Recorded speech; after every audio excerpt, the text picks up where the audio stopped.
Hello, everybody, and welcome back to Board Game Breakfast Live. My name is Z Garcia. I'm Mike Delisio. And I'm the podfather of gaming, Stephen Bonacore. Somebody's got a hot speaker. Turn it off. I turned off the speaker. Sorry. Thank you. Sorry about that. All right, everybody. So what's going on here? Welcome. What's today, as you can see, we are Sounds Tom Vassal. No Tom today. Vassalis.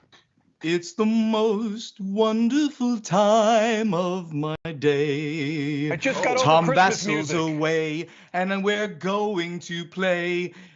And I don't know the rest. That's awesome. I'm so excited. Oh my goodness, he wrote lyrics and everything, ladies and gentlemen. Wow. Amazing. That's And then I couldn't remember the 4 lines. yeah, no, that happens when you get to a certain age. Well done, though. Yeah. I liked it. Mm-hmm. All right, It sounded good. It was potent. I thought I enjoyed it. You give me a Valley of the 7, Top. 8 out of 10. 7 out of Solid 10. 8 out of 10. 8 out Yeah. of 10. Thank you. Yeah, it was good. All right, everybody. So yes, we have no Tom today. I will be leading a game show, which I am stealing from Tom. It's basically his game show that I'll be having you, the audience, participate on. And then we'll cover the news and all sorts of goodies. But before we get to any of that, of course, let's check out some contributors. Here we go. This is a segment where we take a look at a board game based on an IP, and I tell you if the IP and the mechanisms match. Today we're looking at Disney's Magic Kingdom game. During setup, each player will be given 1 card from each of the 5 colors, signifying the rides that you want to ride while at Magic Kingdom. The first player to ride all 5 of their rides will be the winner of the game. What you'll do on your turn is you'll roll the dice. If you roll a 1 or a 2 that has a star on it, you also get to move those number of spots, but you get to draw an event card. Event cards will normally allow you to move around the board, or, and to take that matter, move somebody else around the board, or break the rules of the game. If you happen to land on Mickey or Donald's spot, you can get their autograph. And what that allows you to do is block an event card when it's played by returning it back and allowing somebody else to gain it. If you happen to get to one of the railroad spots, you can roll the railroad dice instead of the movement dice, will allow you to either do nothing, or you can move to one of the other railroad spots, moving around the board as quickly as possible. What you are trying to do is get to the numbered space, in this case 15. If I'm able to get up to 15 and ride It's a Small World, I can place my card down, signifying that I rode this ride, and now I have 4 more rides I need to get to ride to end the game. And that's a quick overview of how you play Disney's Magic Kingdom game. This game makes me so happy. Living here in Orlando and being a big Disney fan and going to the parks a lot, this game just brings me joy that a lot of other games can't bring to me. I have a lot of memories at the parks, and riding the rides in this game and moving around the board and racing around just brings up a lot of conversation in our family. Remember the first time we rode that, the first time we did that. This is a really fun game. If you're a Disney fan at all, you know the rush that this game brings you. You're just rushing through the park to ride those rides and get in line, and you want to do all these fun stuff. And then the game brings it all together with the autographs. It's really, really fun. Now, it is a roll and move, but you're making choices on where you branch out and how you get around the park and where you're going to go first, etc. So there are decisions, but it's squarely a children's game. I don't see a lot of adults sitting around playing this, but this game does bring to life that running around the park and riding your favorite rides and doing all that fun stuff. It really brings the IP together, and I do have a blast playing with this. This is a keeper for me and a little piece of the Myers family history. Hello, Proti remaining content creator, and today I will continue my series where I will talk about a specific part of a game, and today we will talk about Tiny Epic Mechs. Tiny Epic Mechs is an arena fighter where you have a specific character with a specific power. You can get your mech suit, so getting better. You can get a super mech suit, which is the just one in the whole game, get more powerful weapons and so on, and fight in that arena. But in the same time, you want to place turrets and mines so that you get under control some specific areas of the arena. Why? Because they are giving you income if you play the, let's program the income phase so that you can buy more powerful stuff. But in the same time, at the end of the rounds, those areas that you control give you points, and the winner will be the one with the most points at the end of the game. Of course, you get some points in other ways too, but the interesting part here is this is a programming game, so you program your 4 moves of this round at the beginning of the round, and then you just flip move by move around the table. So just one move, okay, then everybody his first move, second move, and so on. So it's really interesting because you can get to the last card, and the situation is a totally different one. So you have to plan and think about how you program your moves. And an interesting catch-up mechanic that I want to discuss in this game is the ad hoc mode. Ad hoc mode, you go in the moment where you either get KO'd or you have to retreat, you lose some stuff, and as a catch-up mechanic, you enter this ad hoc mode, and in the rest of the round you gather all your cards, so you don't have programmed cards anymore. You gather them in your hand and you can play them from your hand. So for let's say you have just 3 more moves in this round, so you just made one program move and then you got killed, and then you have 3 more moves this round. You can play those moves from your hand. You don't have to let them program anymore. So this is a catch-up mechanic, and I find it really interesting, and it really helps to bounce back from that kill, from that KO, from that retreat. So I think it's a really interesting concept, this ad hoc mode in Tiny Epic Mechs. This is what I wanted to talk about Tiny Epic Mechs today. Have a nice breakfast.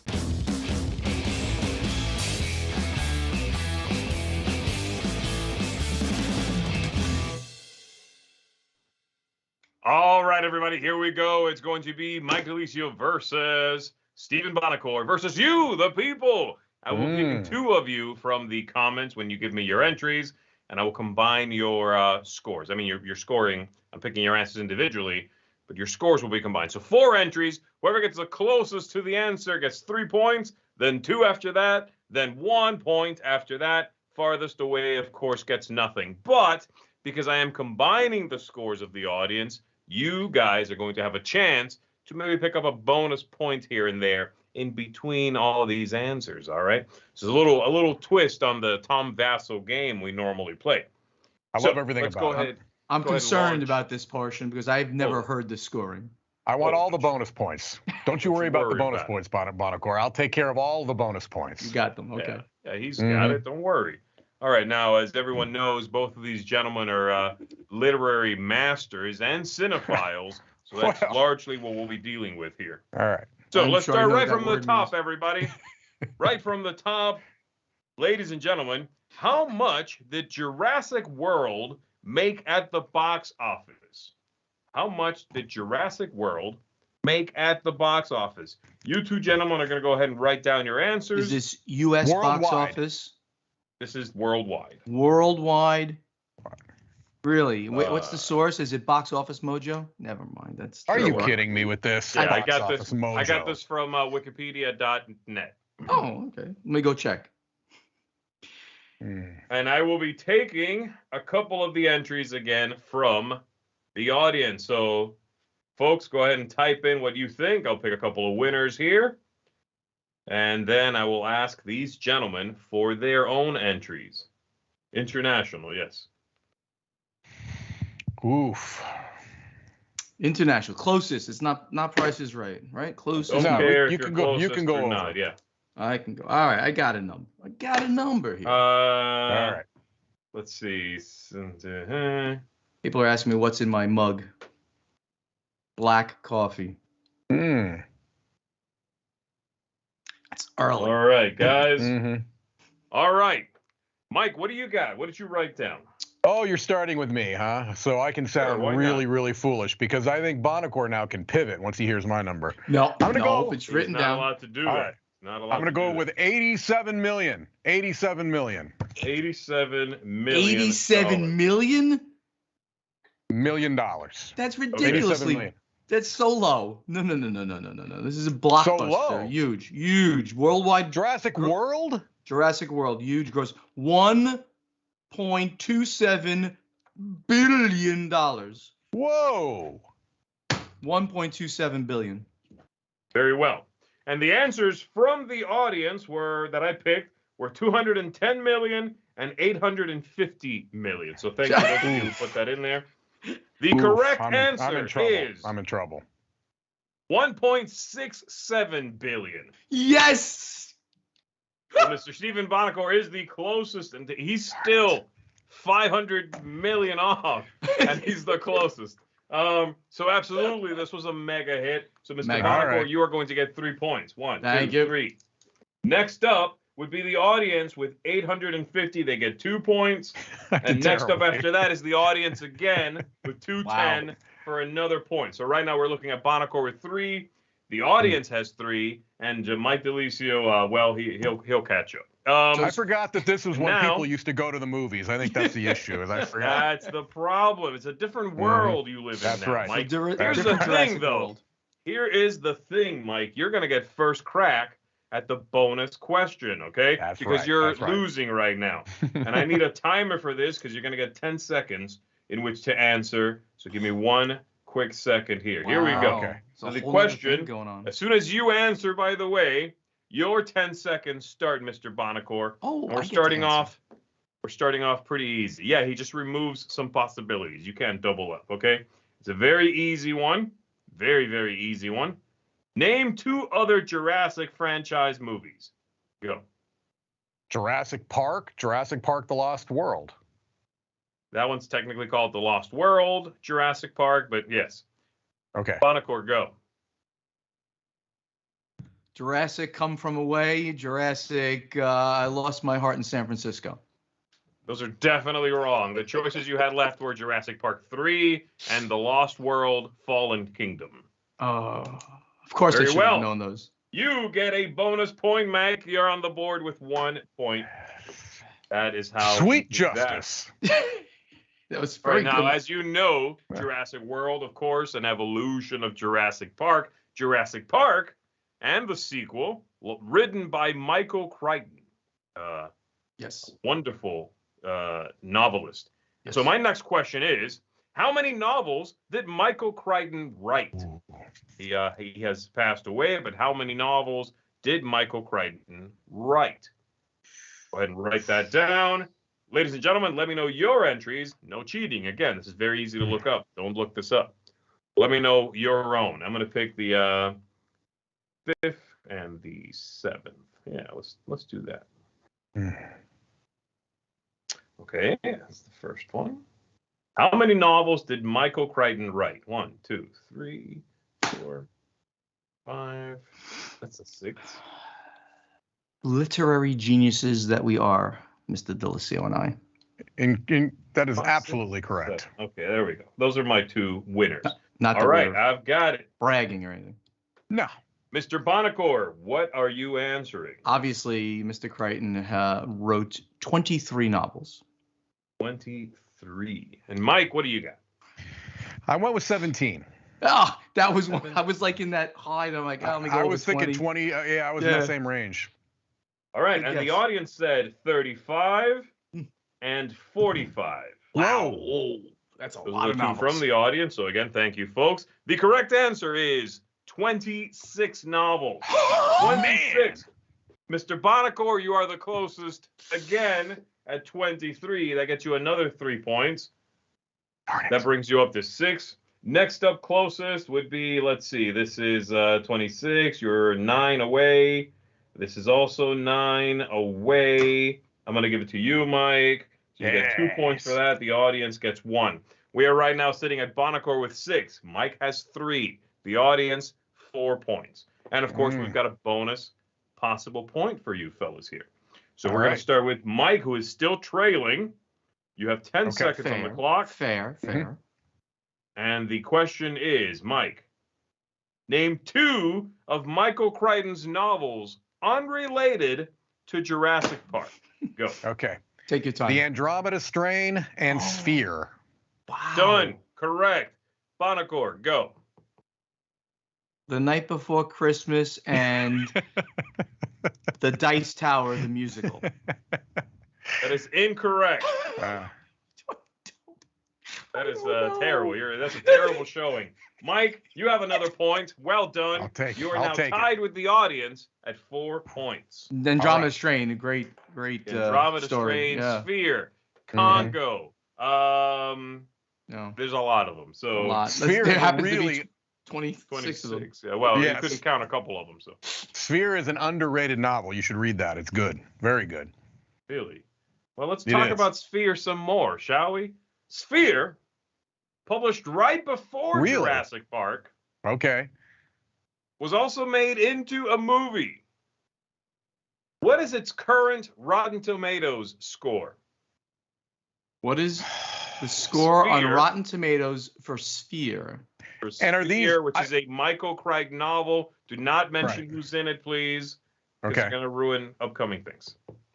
If you happen to know.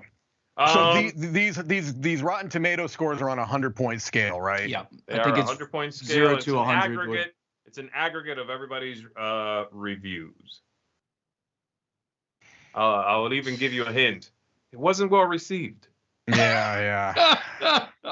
Thank you for the hint. All right, let's see.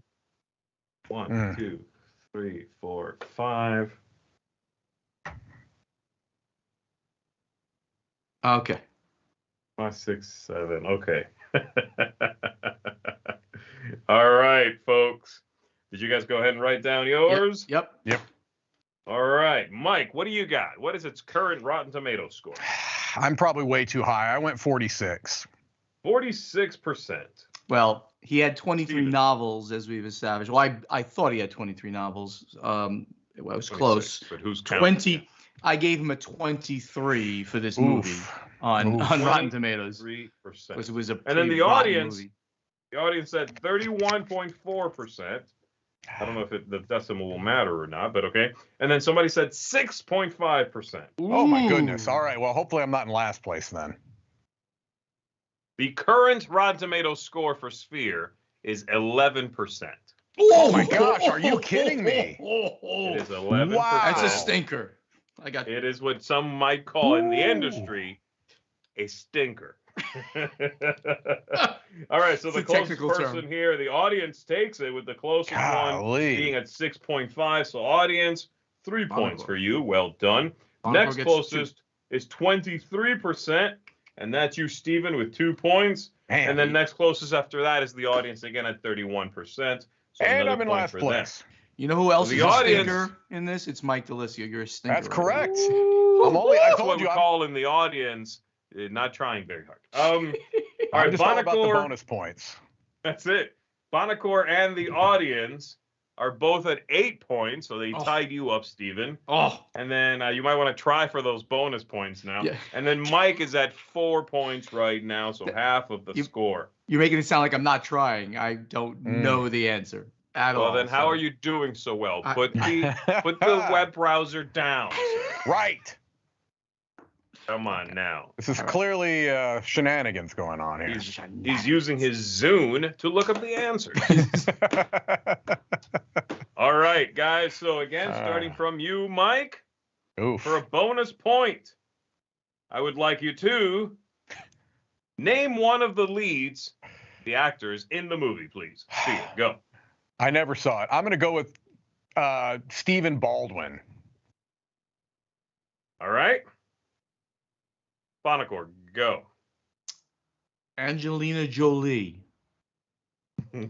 You're both wrong. Possible answers include Dustin Hoffman, Sharon Stone, and Samuel L. Jackson. So Really? all-star cast, and it sucked. Okay. That's crazy because I really remember enjoying the book. I mean, it's been years, but I really remember enjoying the book, but they must have just really botched the movie. I don't know. Or it's maybe one of those stories that didn't translate well. Who knows? That book is one of my favorite books, actually, ever. One of my favorite novels. And the movie it's probably is, the former. They probably just botched the movie. They just did not do a good job with it. a little sloppy for sure. Those things are just sad All right. when that happens.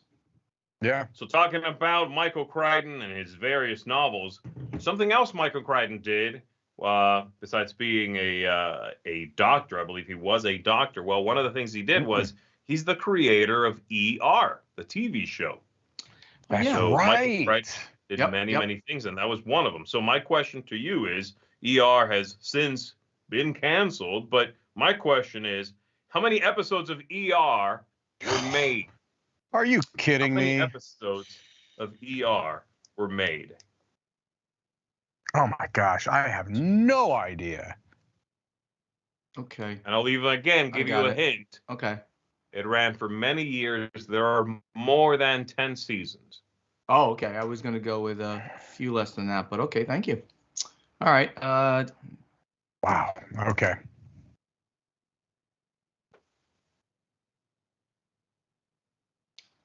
All right, I have a number. I got a number, but I have no confidence. That's what I'm lacking. I have numbers. I lack confidence. All right, let's see here. I've got my 2 entries from the audience. Thank you very much. Let's hear it. Mike, what do you got? Got 187, Z. 187 episodes. Which is pretty funny since I have 287. Wow. Golly. Yeah, because a season, depending on back in the day, a season was as many as 26 episodes. I think by that point, they might have gone down to 22 episodes. So I just took 25 and multiplied it out, and let's see what happens. We'll see. All right. All right, so the answers I got from the audience are 410 and 580. What? Wow. The correct answer is 331 episodes. Not bad for the Barnacore. At this game. I'm terrible at this game. So Barnacore get 3 points. 287, that's 30, 40 some. You are the closest, Stephen, with 287. 287, Stephen, that's 3 more points for you. That brings you up to 11. And then 410 is closest after that. Then 187. Yes. Didn't George Clooney start this series, right? Wasn't George Clooney? He was in it, certainly. Yeah, at the beginning, the first 3 seasons, he committed to his contract, and then he left, of course. So that's 2 points for the audience there. And then 580 and 187. What's closest? I don't know. Let's do some quick math here because I'm not sure. 1 minus 187. That's 144 away, rather. 144 away. And this is 249 away. Okay, so 187 is the next closest. Mike, you get a point for that. So I'll take any point I can get, Z. I'll take any point I can get. Right now our score is Barnacore has 11. The audience has 10. Mike, you have 5. Oh my gosh. Mike, I'm praying for you to get a couple points here. I'm just trying to give you some points. Look. We have another question here. I'm going to start giving you guys 15 seconds for these. But they are also going up in value. So this is 2 bonus points for now. Mike, we're starting with you because you are losing. The question is, the question to you is, name 2 other medical shows besides ER. Go. Saint Elsewhere and Grey's Anatomy. Well done. Stephen, go. General Hospital.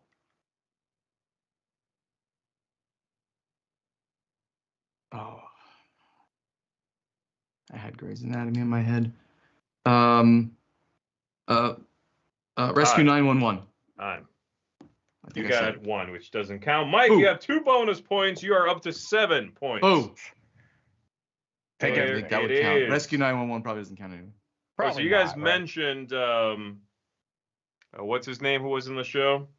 Clooney. Clooney, yeah. George Clooney. Yeah, George Clooney was certainly on that show. Another actor who was a recurring actor on that show, William H. Macy, happens to have been a recurring character in ER, and he is one of the leads in Jurassic Park 3. You see how this comes back around? Yes. Look at that. That's what happens. So my question is, very relevant to those 2 things, how old is he? William H. Macy, how old is he currently? Today. I want it down to the day. No, just in years. In years is fine. So go ahead and write that down, folks. I'll go ahead and grab a couple of your entries here. How old is William H. Macy, the actor? Man. I'll take, again, the 5th and the 7th. 1, 2. All right. 3. All right, with confidence. 4, I feel 0 confidence. I got this much confidence. 6, 7. Okay. If it's not a bonus point, I got no chance. That's what was clearly established. You only can score bonus points in this game, obviously. That's it. That's how you do it. I have to tell you, though, those bonus points are a lot more intellectual than the other questions. Stabbing in the dark at a random number? Yeah, well. That's exactly right. Well, from pulling a number out of my hat I think. It's a way to catch you up if you're not doing so well. I fully expect Tom to steal this part. Yes, all right, I've got my 2 entries here, guys, from the audience. What have we got? Steven, what did you write down? I said William H. Macy is as of 2022, 65 years old. 65. Wow. That's bad? Or is that too high? Oh, I picked. Go ahead. I'm sorry, Mike. What did you say? 64. Oh, he price blocked me without knowing. It's not going to matter We got on this 65. one, honestly. Steven's saying 65. Mike is saying 64. This is gonna be And bad. the audience said also 65 Oh no! Wow. Is that, and I don't know. 69. Wow. The correct answer Grouping. is 71. He is 71 Wow. years old. Ah. So the audience is going to get then the 3 points for the closest. If there's a tie, I'm giving it to you guys, either one of you, as I already did with Mike. So Steven, you're getting second place for 2 points for you. Man. And then the audience is next closest with the other 65 for another point. Mike, your batting average here is terrible. So the audience is at 14 points. You're horrible. Bonacor just behind them at 13. Mike technically still playing at 7 points. It's a complete catastrophe, this whole thing. And we are doing another bonus question. It goes to you first, Mike. All Here right. is the question. 15 seconds, 2 bonus points. I would like to hear from you another movie besides Jurassic Park 3 that William H. Macy has been in. Go. Oh my. Fargo. Oh my gosh. Done. Bonacor, go. He sins everything, and I can't. I don't know. He was in Star Wars. Sure. Yeah. 7. Yeah. It's a trap. That's who he was. That was his best role. Star Wars Episode Time. 7. Mhm. Definitely not. He is not the Phantom Menace. He's just a little older now. All right. So, Mike, 2 points for you, bringing you up to 9, Mike. And we have That's 1. Wasn't he the Emperor?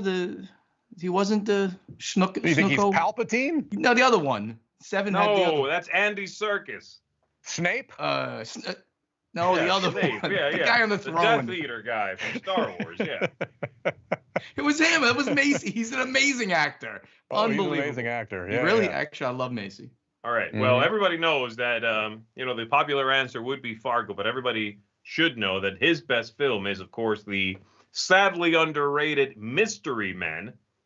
Mystery Man is yes. very funny, in which he plays the Shoveler, one of cinema's greatest characters. The Shoveler. Up there with Batman and Wonder Woman, really. If you haven't seen Mystery Men, highly recommend that So, movie. the question is to you two, when was Mystery Men his best movie by far? Is what I wrote. When was it released? The year in which it came out. Audience, again, I need your answers. Please do not look this up. When was Mystery Man released? It's got him in it, Ben Stiller's in it, all sorts of people are in it. I have no idea. You're just not good at this. This so apparently funny. not. This game show is really not working well for me at all. You pull out crazy facts and stuff like that, but you don't know these. I'm good at the trivia stuff, but the random number stuff, man, just eludes me. I'm pretty. But then again, that makes sense because I'm terrible at recalling dates in my own life. Like even beyond stuff things that don't have a connection to me, like things that are important in my life, I cannot tell you what date it happened. I have no idea. Wow. Look, if you're not savvy enough to know when cinema blessed us with the Shoveler, you don't deserve cinema. That's right. That's it. Well, look, guilty as charged. Guys, I've got my 2 entries here. Let's hear yours. Mike, what did you write down? I wrote 1996. I got no idea. I should have put 1912. 1996. It's not a bad guess, but it's obviously closer to 1992. Actually, Okay. I don't know. Mike, you could be right. I don't know. And then the audience said 2004 and No. 1995. Oh, All right. Well, I don't feel like I'm way off base. No, then. no. All right. I think we're all we're close. The those three Okay. answers are going to be close. The correct answer is 1999. Okay. I'm in So, Okay. Mike, you're only 3 away, with the audience being the next Okay. closest, 2004, but that's 5 away. That was You bad. got this one, Mike. Yes. 1, 2, 3 points for you. Shovel The in those audience points. being next at 04 here. Let's see. Oh, This is 1, 2, 3 there. This is 95. They just pulled away. Yeah, they have the next two anyway. So yes, give it to 2 them. points and 1 point, and then Bonacor nothing. That brings our current total to Bonacor 13, Mike 12, the audience 17. Ooh. And Did this a little final king making question there, Bonacor. A little king making, I think. I didn't mean to. This Thank final you, Mike. question is going to ramp up against a little bit harder. I'm going to give you 3 points if you get it. Wow. And I am going to give you 20 seconds. And the question is, I need harder questions. I want you to name, I'm starting with you, Mike. Name 3 other movies unrelated to anything we've mentioned from the 90s. Name 3 other movies from the 90s. Go. Pump Up the Volume. Bill and Ted's Excellent Adventure. That's probably earlier. Heathers. That's 3. Should I keep going? Can I keep going if I'm wrong? Done. You're out of Okay. time. All right. But yes, you could have kept going. Oh, okay. It doesn't matter. I just looked up only Heathers is from 89, so you're wrong. Darn it. Okay, So was Bonacor, go. that was the only one that was wrong? Oh, sorry. Let me hold on. Let me restart. Bonacor, go. Star Trek Voyage Home, Back to the Future 3, and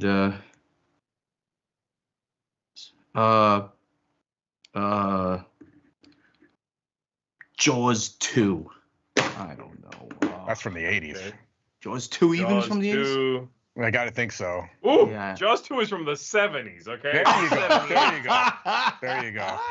Neither Jaws one of you 3. got this, guys. Jaws 3, I was going to say. Okay, Mike, what was the other one you said? Heathers was 89. What was the other one you said?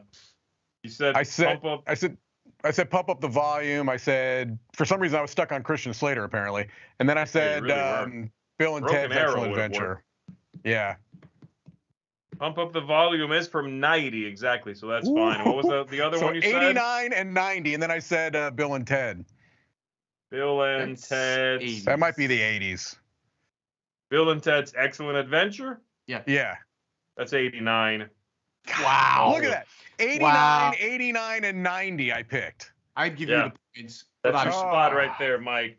That's Ladies and brutal. gentlemen, that's going to do it for today. Guys, that was your last shot there at All right. reigning triumphant. Unfortunately, neither one of you could pull it off, which means the audience has got your number on this one at 17. Stephen Bonacor next up with 13 points. But Mike, you came back into it. Those bonus points helped. Yeah. You are at 12. 12 I'll points take for it. you. I beat I'll Mike. take right That's there. it. Yeah, I you beat did. Mike. I like the audience winning, but I like to beat you guys, so I'm happy. Yeah. All right, well. I There you go, concede. everybody. Thanks very much for that trip through cinema and literature. Let's go ahead and go back to some contributors, and we'll be back in a bit with some news for you. Here we go. Hi, my name is Oliver, and today I will be starting a new segment on Board Game Breakfast. And since I'm turning 13, I thought it would be really cool to look through the eyes of a teenage board gamer. And as a teenage board gamer, I have to manage a lot of things like homework, school, video gaming, watching videos on YouTube, and playing board games. And today we were going to be talking about the game that got me into hobby gaming. And this game is called King of Tokyo. And this game is a kaiju monster fighting, dice chucking, Yahtzee style game. And I opened it on Christmas and I loved it ever since. And it would hit #1 on my top 10 list for 2019. And I also made a review of King of Tokyo Dark on my YouTube channel. So you can tell I really love this game. And speaking of loving this game, there is a big box coming out.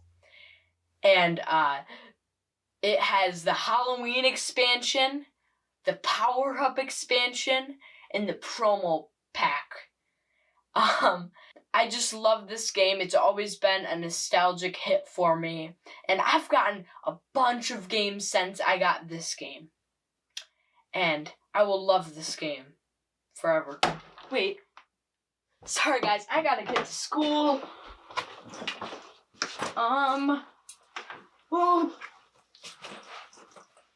Oh, and have an awesome breakfast.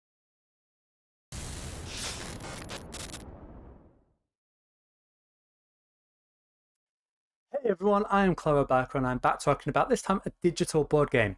And this important because this is what's beautiful about things like Board Game Arena. You get to try games that normally you would pass on by. If I saw today's game on a table, I would not look twice at it.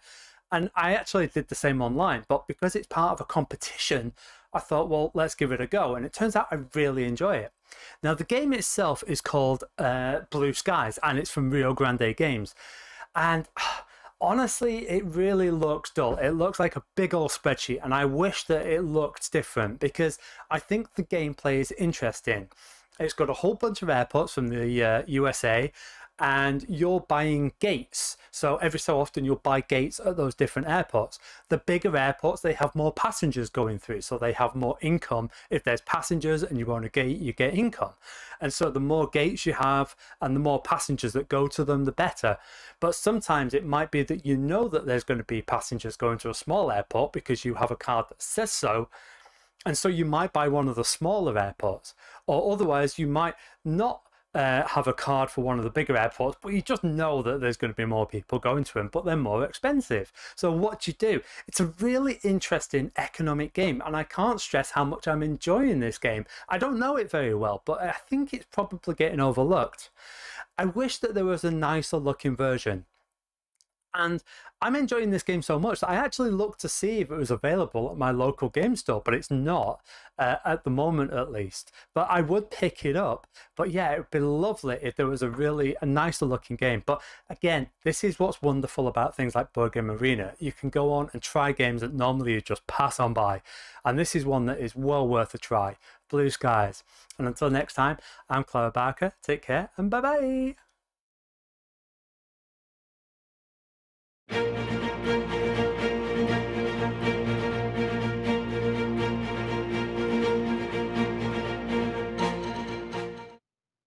And we're back with board game news. So let's jump right into it, shall we? I'm going to put on my official news reading specs. There we go. Oh, yeah, there it is. That's what he should have put on real. for the game show. Because it makes you look more intellectual. That would have worked, I think. I need all the help I can get after that game show, Stephen. All right. We're going to start off with a free, and if there's a better word in the English language, I'm not sure what it is, a free PDF board games magazine coming from Portal Games. So, Stephen, I'm assuming you're going to have a little bit of maybe insider info on this, but it's called Moloch Monthly, and this is something that I know, Z, you have some affinity for the Molochs, don't you? I love the Molochs and everything they've done for humanity. Yes, they're amazing, amazing people. So Ignacy has completely surprised me on two recent announcements. The Batman Detective, he just mentioned, he said it at the PortalCon, and boom, and all of a sudden it was there. He didn't tell me about it. And this too, and we just talked about this on Board Games Insider, and it's really neat. I think this is a great idea to keep Portal Games fans engaged, and they're going to do all the right things. They're going to bring in outside designers to interview and stuff like that. So I have a feeling that he might ask me. I hope he will. I'm not sure which part of his company is doing this, so this is going to be great. I think this is a great way to keep his fans engaged in things that his company is doing. Just another good way of extending your reach into the community. Yeah, and Mike and I think I looked at it. I think you looked at it a little bit too, Mike, right? A little bit, yeah. Yeah, I read through it. It's some good write-ups in there, some nice articles. I thought it was a good first issue.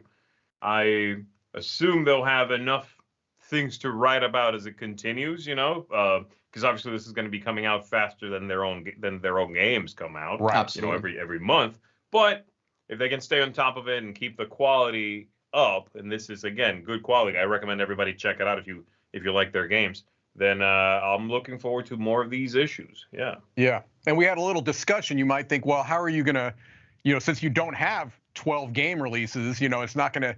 How can you cover enough to have the content? But some people may not realize that Portal is a huge distributor in, especially in Poland, I believe, right, Stephen? And so they're going to have games from other, publishers. I imagine they'll talk about as well. I don't know that for sure, but they could be talking about Simon games. They have the license to do all the Simon games in Polish. So no, I think it's this is going to be fun. All right. Let's jump into a little bit of news from a different publisher, Rio Grande Games, and we're going to see a second edition of Dominion Seaside in April. And it says they expect to release it in April, and containing 9 new types of kingdom cards.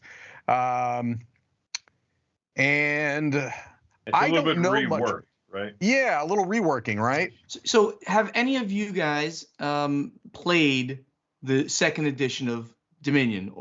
Dominion being, right, they released Dominion and Dominion Intrigue second edition. Have you played any of that? I have not. No. Okay. Yeah, neither have I. So I'm assuming that they're just, taking some cards out and adding some new cards just for more balance, because they've learned over the course of 20 years how to do these things.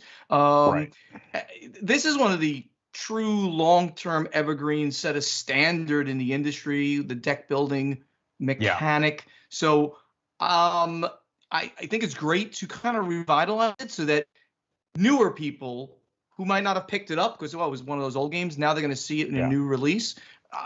Kudos to Rio Grande for continuing to keep this very significant game alive. Right, yeah, and this was always actually from all the Dominion sets I've played, and I've played a decent amount of them. This was my favorite. Seaside was always my favorite. So this is not standalone. You do need one of those 2 core boxes that Stephen just talked about. You need either just Dominion itself or Intrigue, which is also standalone. And then you can add this into it. But I recommend it if you are exploring Dominion for the first time. You want a little more variety. Seaside's going to give that to you.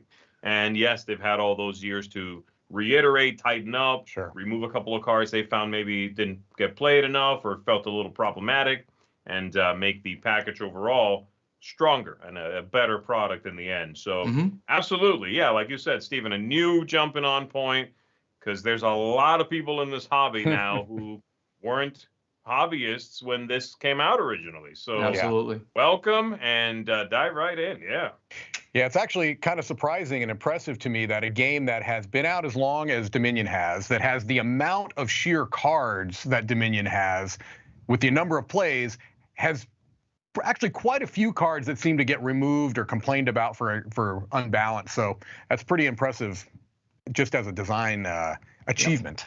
Very cool. Yeah.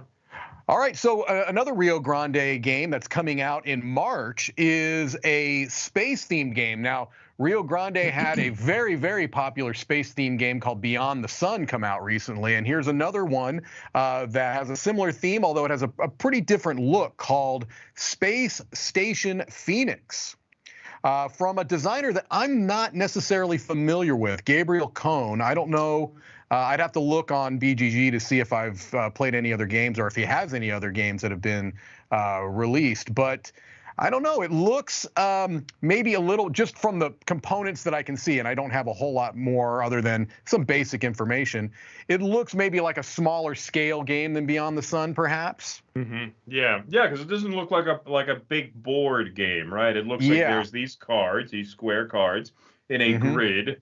And then some symbology in there, something you'll be interacting with. I have to say, I really like the look of this on the table there. The bit they're showing us, I think looks great. And the cover is fantastic. It's very dynamic. That lighting over the horizon of that planet is powerful stuff. So absolutely, I love this theme. If they can offer something a little shorter, a little more palatable for a tighter time frame, but keeping some of that fun sci-fi stuff, then I'm gonna have to check this one out. I also do not know this designer, but hey, they might have a great game here on their hands. It looked to me a little bit like Among the Stars when I first saw this today. Square cards but it's a much bigger game because you've got you have income actions, 6 different ship actions: dismantle, construct, transport, export. So there's a lot apparently from this very detailed description that you guys put in here, it's a lot going on. So yeah, this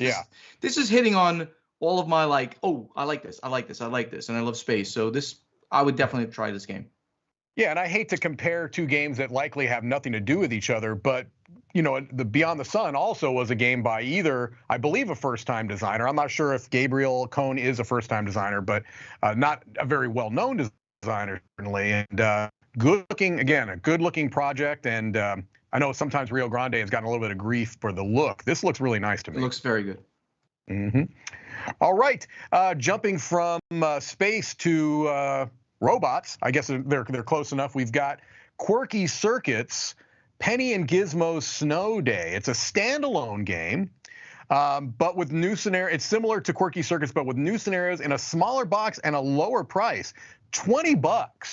$20? That's what it says here. Versus the retail of the original game of being $50. That's pretty impressive. And it says, Plaid Hat notes that the game is available for pre-order through Barnes & Noble in the U.S. and has a general retail release date of March 9th. So that might have something to do with this product kind of model that they're going with here. Well, one of the things that Barnes & Noble has been trying to do, breaking into board games, it's very hard to sell board games in that kind of store at these higher price points, especially if they're not really kind of known entities. So they're obviously taken a game that they had, gone really ultra cute, and brought that price point down to get it in there, and hopefully it's going to sell. I mean, this is adorable. I mean, I love it. Is, yeah. This cat. I want to kiss this cat. He's so cute. I see these two great miniatures here. I mean, it'll be so fun to play with, for kids to play with, and I want to paint those guys. It's really cool. And now they've got a quote for the back of the box. I want to kiss this cat. I want to kiss this cat. It's adorable. That's right. I love cats, unlike Tom Vassell. Go ahead. There you go. All right, let's step back for a sec. I want to mention Gabriel Cohen, who is the designer of Space Station Phoenix, has one other design. Okay. Exodus Fleet, which came out from Tasty Minstrel Games. So. Okay. So not a first-time designer. Got it. I'm glad you brought that up. Yeah, this is their second game, both in space. So clearly they're a fan of space. That makes me even more excited. Yeah. All right. Well, we talked about a game that was going for a very low price point, $20 for that new Quirky Circus game. Let's go to the other end of the spectrum. And I don't know if you gentlemen are familiar with a game called Suro from Calliope Games. Well, eventually, it was originally WizKids. Now we've got a new edition of Suro. This one coming in at the low price of $350. So now here's the thing, though. I think it's interesting. They're not. It sounds to me like they're not kind of shying away from that. They're calling it the Suro Luxury Limited Edition, one-off production. It says it's been in development for more than 8 years. All right. So, look, I mean, Suro is a game that I think is pretty popular. I mean, this is an abstract game that a lot of people have played. It's a very, very simple game. It's one of those games you can really kind of explain and teach to almost anybody. But it was always I always considered it to be a pretty modest type of a product, right? It was not blingy or anything necessarily. This is the other end of that, right? It's got a board and 8 rocks. Yeah. That's what the game is. So you're going to go from that, I'll make up a number, $30 game? Sure. Times 10?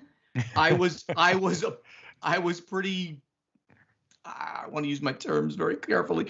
I was intrigued by such a bold move, and I love Suro, and I love my friends at Calliope Games, but this is kind of a weird thing to be putting, unless they're I can see this cool dragon miniature that's in a gold, not, it's probably a painted gold or something, or a pewter, who the heck knows.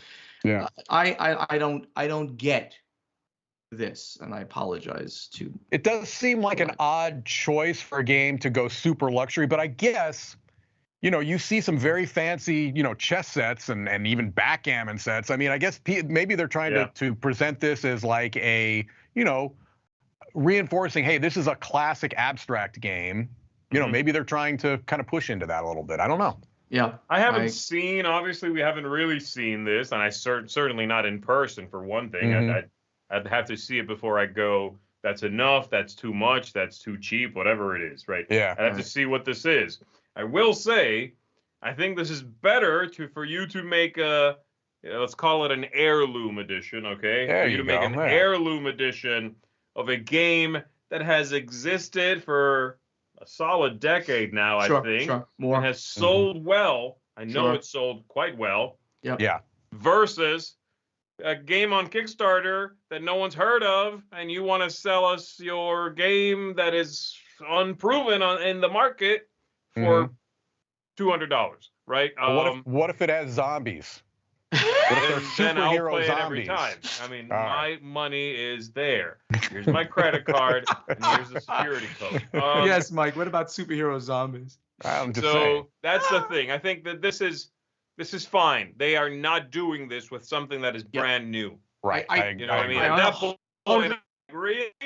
Are you? Yeah. What? Why? Like, why would you go $350 on something that's the only edition? You know what I mean? Yeah. But if this is a fancy edition, I can very easily ignore. If I just like Zero, that's fine. You know, I can just get the $30 one or whatever it is. So, no issues with them doing this. Hopefully it sells. Maybe there's people out there who really want a gorgeous, you know, again, heirloom piece they can leave out on their table. But if you don't, I have of course, no issue with them doing it. I'm just, it's surprising that with the modest amount of components that the game had to create to go up 10 times that. I can't wait to see what this thing's going to look like. Right, that's where I'm at. I want to see this thing. I definitely want to see this thing. Would I buy a $350 version of Suro? No, I like my $30 version. It really is good and fun, and I can bring it out anyway. But you know what? Who knows? I'm a sucker for these things. Go ahead. All right, so with this next little segment here is talking about video game licenses that are being brought over to tabletop. And this is nothing new. I think we're seeing this actually quite a bit more lately. Things like Horizon Zero Dawn and Dark Souls and things like that. And we usually don't talk about crowdfunding projects, but again, this is more of like maybe something we're seeing more of in games. So the first one we're talking about is from a team up between FunForge, board game publisher, and Ubisoft, I don't know the pronunciation on that. This is Far Cry Beyond. Have either of you gentlemen played any of the Far Cry games? No. Yeah. I have not either. I know nothing about them. This is a great series of open. Oh yeah, I've played. Okay. I played the original, which was a big deal in first-person shooters. This was like late 90s. It was or maybe early 2000s, something like that. It was a while ago anyway. And yeah, that was a big deal. The first one. Then I've played several of the other ones. I'm not caught up by any means, but I've played some of them. They are shooters.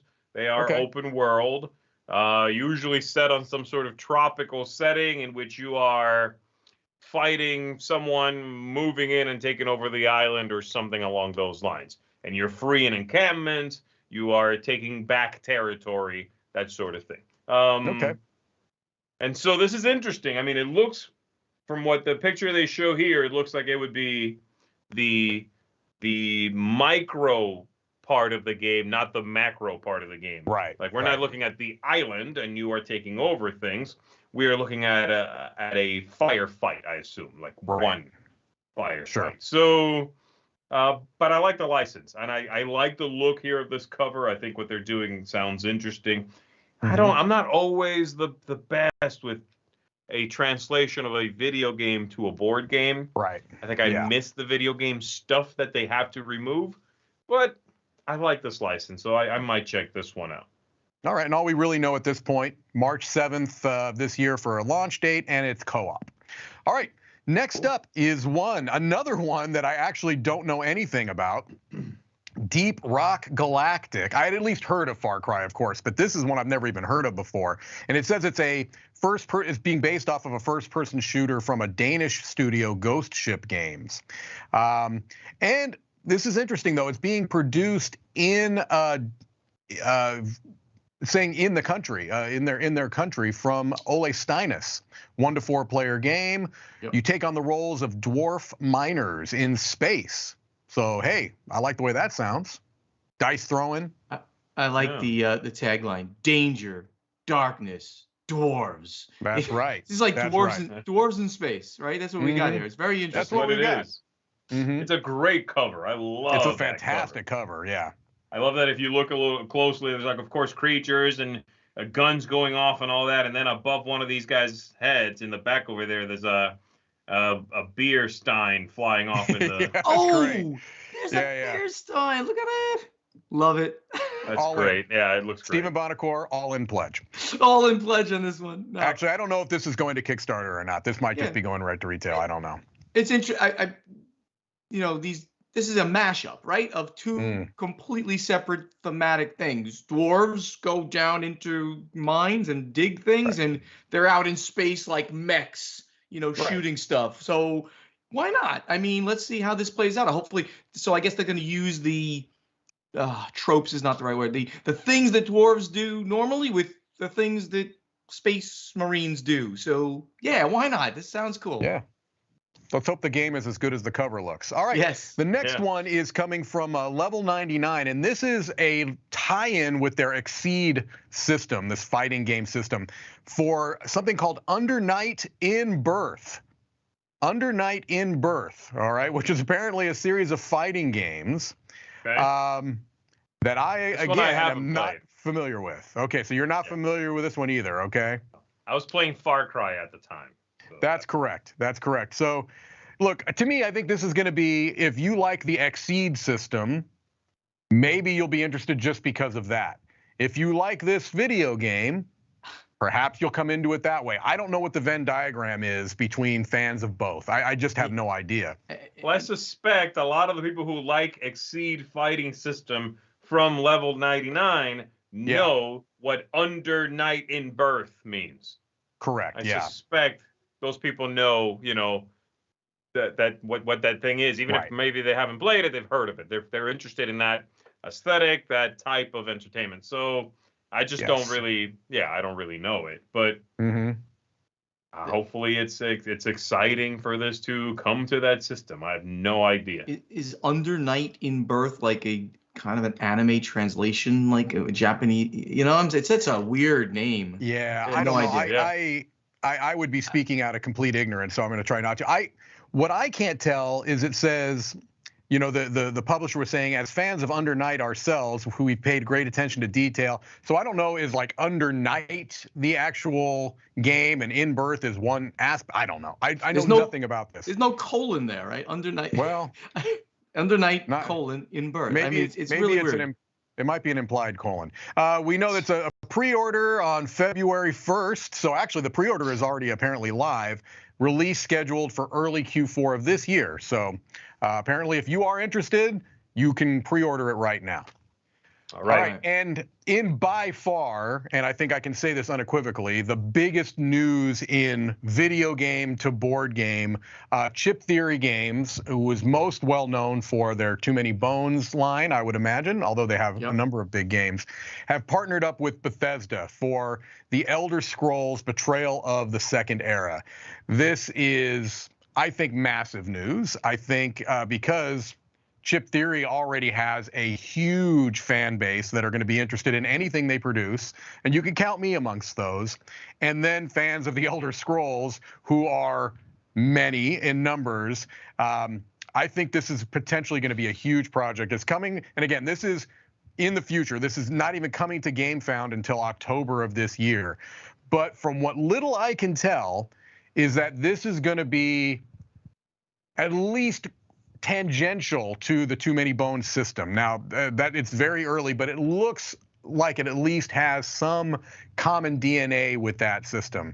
They're calling it their most ambitious game, and they've already put out a lot of ambitious games. So to say I'm interested and excited about this would be almost an understatement. Right. All right. That's all you, Mike. You have no interest in this? Is it too? Are you concerned about the amount of content or? Oh yeah, the complexity and the. No, not for me. I gotta say, I've never played Too Many Bones, so I can't really comment too much on the system. And they're not showing any of the production, which obviously they say will be lavish and full of beautiful stitched match. And so, yeah, I don't have the connection to this. Just this little bit makes me intrigued, and I do like the big systems, so I am intrigued. I got to see it. If you go to the Chip Theory website, you can see some, I'm sure it's all prototype pre-production stuff, but you can at least get a hint for what type of direction they're looking to go. All right. This is also, I feel, interesting. They're getting out of video games. Spielworks is going to release a new Uwe Rosenberg. It looks like, from what I can tell, a bigger box Uwe Rosenberg game. And I was really hoping that Tom was going to have to wrestle with the pronunciation of this. So I'm going to be the sucker. Oranienburger Kanal. 1 to 2 player game. So I'm trying to think. The only other big box 1 to 2 player game Uwe's done that I can think of is Fields of Arle, right? I think so. So I think Fields of Arle is only 2, yeah. Yeah, 1 or 2 players. So I think this is going to get a lot of people's attention because of the connection of designer and publisher. So we'll I like that cover, I'll be honest. I do too. I think the yellow might be a little much, but I really like the illustration.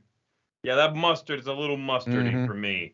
Yeah. I like the filigree action going on inside of that, and I like that illustration in the middle. I really do. I do too.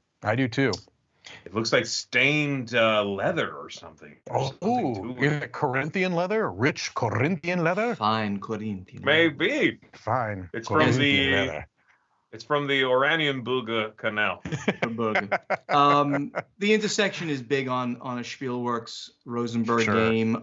So this is going to do well for Spielworks. So congratulations to them. Yeah, I would think so. Looking forward to it. All right, and finally, to close it out with some more pretty big news, I would say, is a reprint, but not just a straight reprint from what I can tell, kind of a re-implementation, a new version of a game by Paolo Mori called Libertalia.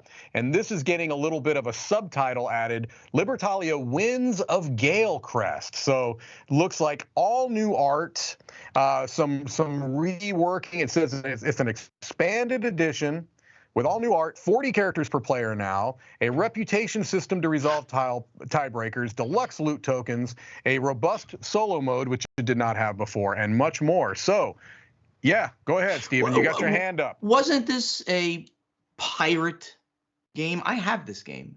It looks like it's still a pirate game, but it looks like maybe a fantasy pirate game. What's with the Flying Dutchman ship thing? Yeah, I'm the Flying Dutchman. I don't.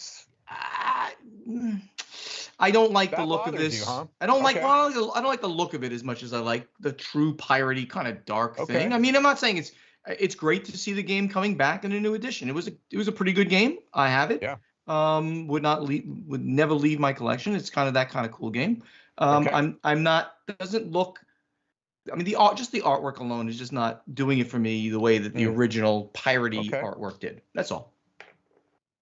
Yeah, they're calling it was Sky the Pirates. original printing, which I also have, Steven, and I agree with you. It's a great game. It does have this grim, photorealistic pirate vibe to it, right? Yeah. It's artwork, but it looks really good.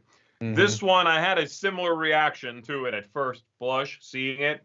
I thought, this looks kind of cartoony. They went for like the fantasy thing. Do we not have enough fantasy games? Just give me a pirate game. That's okay. Yeah. It doesn't have to be pirates that fly and go to places I can't pronounce. You know what I mean? So, but I'm waiting to see what they do. This is Stonemaier. They know what they're doing when it comes to production and making things streamlined and tightening up their iconography and all those things. So I want to see what they do with this one before I'm flippant about it. 100% I want to play this to see what they've done with it. I'm just giving it the first blush aesthetic thing. This is it's a fun game, and if they've even improved it, that's a cool thing. Yeah. I want to see more of it. That's for sure. I want to see. I'm with you, Z. I want to see more of it. I didn't have the kind of initial. I don't love the font, but I like the look of it. I don't care that it's going to Sky Pirates. It's a good game. I want to see what they do. Sky Pirates, yeah. That's right. All right, well, let's take one last break here and take a look at some fantastic contributors, and then we'll come back here to see you off. Happy breakfast, everyone. Today I'm here to talk to you kind of about Camel Up off-season, but more how it really isn't Camel Up or Camel Cup, whichever you preferred it being called. Now, Camel Cup, or Camel Up, if you're not aware of it, was sort of a fun race game where you're bidding on these camels, dice are being rolled out of a pyramid and then moved around this track. It's called Camel Up because they stacked up. So this is the sequel, and it has absolutely nothing to do with it. So it's not really a sequel. It's just using the name Camel Up to sort of theme this game. And to be honest, I think the game is quite good, but it really does bug me that they decided to use the sort of the Camel Up name, because it makes you think it's going to be this camel race. And in fact, every time I've got it to the table with someone new, it's like, oh, Camel Up. Oh, this is a new Camel Up. Okay. And you're like, yeah, forget everything you know about Camel Up. This is all about taking goods cards and then putting them on your camels. And if you get too many, they topple over and you lose those goods. Nothing, you're not actually balancing, so you're not like stacking up the camels or goods on the camels. There's no race, and a bit of a sort of a public service announcement. If you liked Camel Up, you may not like Camel Up off-season. It's completely different. Basically, just trying to sell you on the game with the name, and it's not really anything to do with what it used to be or what it's trying to be, maybe a sequel of. Until next time, have a great breakfast, and I'm Oliver East, signing out. Good morning. I wanted to talk to you today about a game I know a lot of people are really excited about, myself included, which is Vagrant Song. Maybe you're so excited that you have a Vagrant Song homemade box that you wait to see if the Vagrant Song elves are going to put a copy of the game in it every night. And if you're like me, you wake up every morning and check the box and there's still not a copy of the game in it. And so you find yourself thinking, well, what will I play until I get a copy of the game, until I can actually get this one to the table? And so the theme of the game is it's a co-op story game where you're on a spooky ghost train trying to catch the big bad. So I've got two games that I'm going to play in the meantime. The first one is the Illimat, which I picked because it feels like the game that I would be playing on a spooky ghost train that I train hopped onto. The board is a bandana. You can get like a brass molar as one of the points that you win. Simple sort of card set collecting game that feels very much of that world. And then the second one I'm going to play is got another train on the cover. It's another spooky co-op game, which is Eldritch Horror, one that I've really loved in the past. And then to add some more story to it, I got this Impending Doom, the Eldritch Horror campaign mode. You can grab this on Board Game Geek and print it out to add more story to it. Gives you an ancient one and a mythos deck that's got more of a story and then some content in the actual writing there. I am still really looking forward to Vagrant Song because I think it's going to get to the table more, both because it's the Cthulhu theme I know of this one turns off some of my friends, and the length is going to be a lot better for a lot of folks. But in the meantime, that's what I'm going to be doing. That's going to do it for us, everybody, on today's Board Game Breakfast Live. Thank you very much for joining us. Make sure you come on back in just a little under 2 hours here, where we're going to have the A-Team doing their top 10 games of their most played games ever. I'm curious myself. I'll be checking it out. Make sure you're there. You're there too, so you can see what's going on. Of course, we have reviews going up today. There will be more content throughout the week and weekend, and then next week we're gonna have a lot of live plays that we're gonna be catching up on some things. I'll leave it at that. So make sure you are sticking around for that. Other than that, thank you everybody for being a wonderful audience. Thank you to these two yahoos here for their game and being terrible at it. Can we do this awful. again next Thursday? fun. Just the three of us? Can we do this again like this? Next Thursday is a pirate breakfast. It's getting the airwaves are getting taken over, sir. Oh, Yeah. well, why can't I be a pirate? I want to be a pirate. Because you Well, I just wanna be a talked pirate. smack about the pirates. That's right. Oh, This space pirates. I don't like Oh, space oh. pirates. I like real pirates. Libertalia's Revenge. This is called Libertalia's Revenge. You get nothing. I love it. All right, everybody, that's it. My name is Z Garcia. I'm Mike DeLisio. And I'm Stephen Bonacore. Enjoy your pirate loot. Arr. Arr.